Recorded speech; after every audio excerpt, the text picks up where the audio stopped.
We are celebrating Women in Translation Month along with Leslie here from the Nerdy Narrative, and we are looking at one of Brazil's most popular writers, Clarice Lispector, today. And also one of our favorite foods, a chicken. I will leave a link to Leslie's channel down below for you to check her out, but we are bringing her on board today to kind of get the female perspective. Welcome to the CodeX Cantina, where I am Una. And I am Leslie. If you are new around these parts, the CodeX Cantina takes some of the most popular literature influencing even today's writers and approach it in a very conversational way. Today, what are we talking about, Leslie? So if you've been around the CodeX Cantina for a while, and I'm sure you have, you will know that we always begin with the publication information.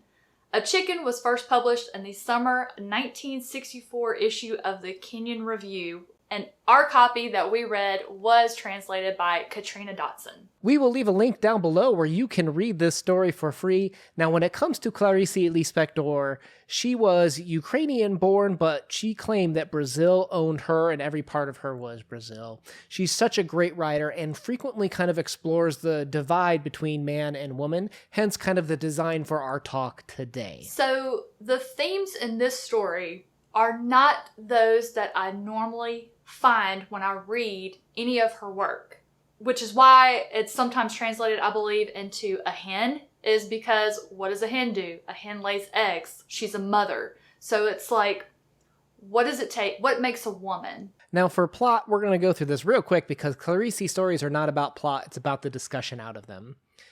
She was a Sunday chicken, still alive, because it wasn't yet 9 in the morning. I love the way this one opens, right? Because we're in the point of view of this chicken. And our main character, the chicken. It just sounds like this should be narrated like an audiobook format by a Southerner. It's perfect. She was a Sunday chicken. Who was ready to be slaughtered, right? So our hero chicken, however, escapes. And it was chased down by this male hunter who caught it, and when caught, she lays an egg.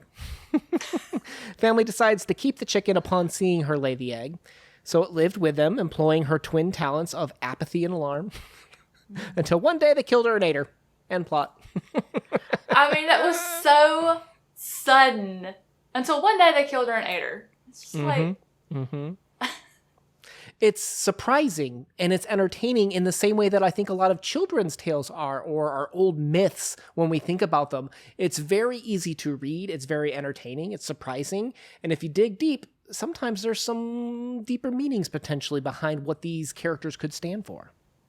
That's always the case with Clarice. Always the case. And I love that about her.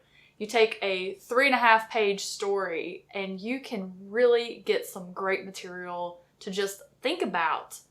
And it addresses things that were going on at the time that she wrote them. Very important things that are sometimes still going on to some measure today. Or in regards to that also, it makes you curious to go look up what was happening, research history, because what is always doomed to repeat itself? History.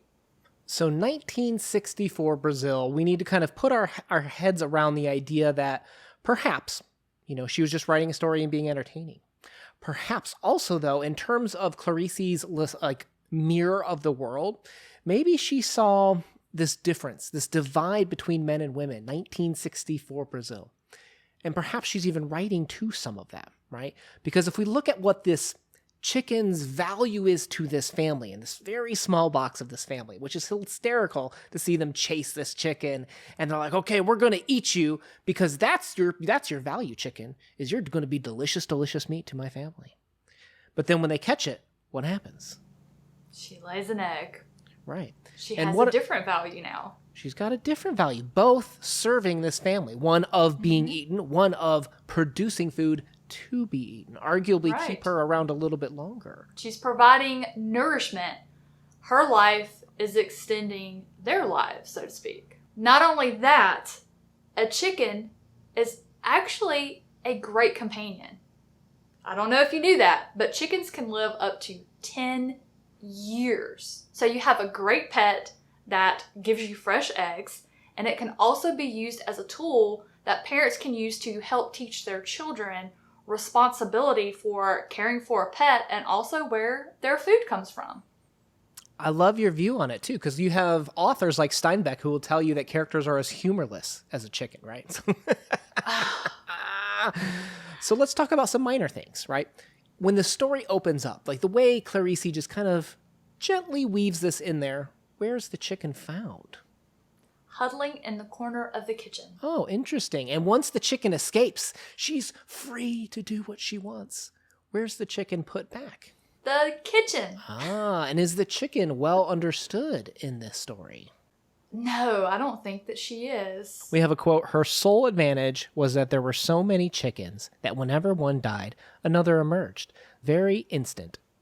So we get this idea that the chicken's replaceable, that it's not understood, that it's kind of being thrown into the kitchen. One way to kind of provide value or maybe even provide interpretation to the story is to talk about maybe how Clarice may be talking about women in society at the time. Their only purpose in some view, I'm not saying this is my view, is to produce, right? Are you producing the eggs? Are you producing offspring? Are you in the kitchen? Are you providing food for my family? The stereotypical roles that women may have played back in the 60s. Yeah, and see, I relate to that because I am a woman who chose not to have children. And a lot of people have given me a lot of grief over that. I've had some very ugly things said to me because I did not want to have children. So this, I really felt like it spoke to maybe women who didn't choose to not have children, but they were unable to have children and they were looked down upon. They couldn't further a man's family name or his line. And so they were made to feel like they had no worth other than just making a home. Well, we have the quote from the children where they say, Mama, Mama, don't kill the chicken anymore. She laid an egg. She cares about us. She fed them, one of them, because it's just one egg. So maybe part of the point being is, what is the chicken's value to our lives? And is it, to your point, is there companionship in it? Is it more than just what they produce for the family, what they put on the table and that sort of thing? Yeah, they have more than one use. They're not just a one-trick pony in that they either lay eggs or they are a meal. They are very useful. They will eat unwanted insects. I mean, I don't know about you, but I don't want any bugs in my house. If she's hanging out in the kitchen, she's catching them as they come in. She's taking care of business. And I think this is a good story. This is fun. It's entertaining, but it also makes us kind of reevaluate. You know, sometimes we're so single-minded in the purpose of things. This is what this product means in my life. And you'll see as we've evolved, even from like the 60s, products have become more and more specialized, right? This is the product that you use to open up cans. This is the product that you use to wrench, nuggets, nuts into place and stuff. Like, we've become so specialized where we need the exact solution for certain things. And sometimes it's needed. Don't get me wrong. Like, they wouldn't sell if they weren't needed. But then everything becomes so specialized, it's viewed as only that. And you see these like 5 tips for life hacks in your family. Mm-hmm. And they talk about using products in ways that you didn't expect, right? Reimagining the use of products in ways, and to the point in this story, maybe even people that were more multifaceted than I think sometimes we attribute things to. And maybe sometimes taking that step outside of what our expectations are of a specific product or person, we can see some beauty and some other things people can produce and add to our lives to leave more fulfilled and rounded lives. It might be one of the ways you can interpret the story, I think. Oh, absolutely. And that is just the sort of thing that happens with a Clarice Lispector story. Without fail, this woman will have you thinking and reevaluating and finding new meaning in just the most mundane, normal, everyday things we see in our lives. And I love that about her. What was it in her guts that made her a being? All right, guys, we're going to leave a playlist down below for plenty of other Lispector talks, and there's plenty of more coming down the way. She is such an enjoyable author to read, to discuss. If you've read these stories and either found them perplexing or wanted to have an outlet where you could potentially hear some people talk about it, we'd be happy to provide that. So guys, let's move into our subjective ratings, which don't have anything to do with the quality of the story. It's just how did it hit us? Leslie, we brought you on this channel for Women in Translation Month. The idea of, what are they potentially expressing and how did you potentially see the story? How did this one hit you? I loved it. I think it has to be one of my favorites Lispector stories that I've read to date, but for a completely different reason. It just provided me with so much enjoyment just at face value. I thought it was hilarious. And then when we started just really digging into what the meaning behind the words could be, that gave it so much more fun to me intellectually. I mean, this one, you know me, I am free with the ratings. I would give this one a 10 out of 10 all day, every day. Never think twice about it. Do you think this is possibly one of the best places? If someone's like, hey, I've never read Clarice, right? And she's got some stories that are befuddling, difficult, and they're going to be totally 100% subjective. This one feels a little bit maybe more approachable, particularly for younger audiences or people that are looking for kind of that fabulous story. Is this the place to start with Clarice Lispector? This would be a wonderful start for someone who is looking to see if there is something about this author they might like or enjoy.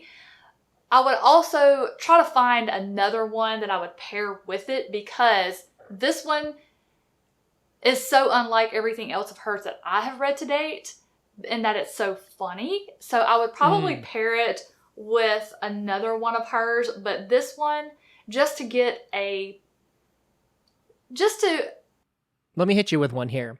So there is a serious one that talks about a similar thing about the divide between men and women, and it also shows a little bit more of her mature writing. It comes from the Family Ties collection of hers. It's called The Imitation of a Rose, and it explores... That's the one I was thinking of. Yeah. I was trying to remember that first one that you guys covered on your channel that really sucked me into wanting to read more by her, and that was the one. I could remember it was something to do with the rose, but yes. Guys, leave that chicken emoji down below if you didn't have what to add but enjoyed the talk today. Please hit that subscribe and head over to Leslie's channel where you can check out some of her talks as she covers tons of literature along with fantasy, sci-fi, horror, all sorts of fun stuff, guys. Show her some love too. Thanks, guys. We'll see you in the next one.